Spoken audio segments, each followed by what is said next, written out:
Reply 1988 একটি Korean drama. নেটফ্লিক্সে দেখা যাচ্ছে কোরিয়ান ড্রামাটি।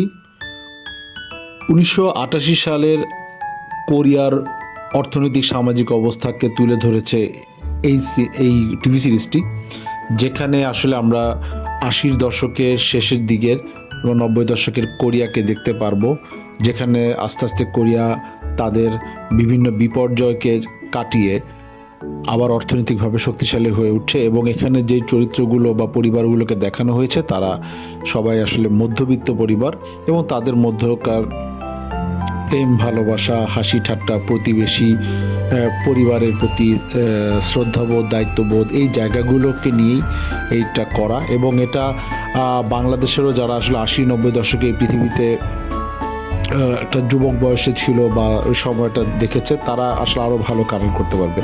এবং কোরিয়ানরা সবসময় কিন্তু পারিবারিক ইমোশন বা এই জায়গাগুলোকে নিয়ে খুব সুন্দরভাবে কাজ করতে পারে। সেই জায়গা থেকে রিপ্লাই 1988 একটা দারুণ কাজ। আমি মনে করি যে আপনারা অবশ্যই দেখতে পারেন রিপ্লাই 1988।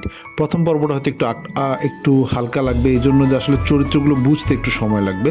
দ্বিতীয় পর্ব থেকে আপনি দেখবেন যে আসলে ওই রিয়েলিটি শুরু হয়েছে। আবার 1988 একটা খুব গুরুত্বপূর্ণ সংখ্যা কোরিয়ার জন্য, কারণ সিওল অলিম্পিকটা সেখানে হয়েছিল সেই সময়। তো সেই জায়গা থেকেও 1988 মনে রাখাটাও সহজ।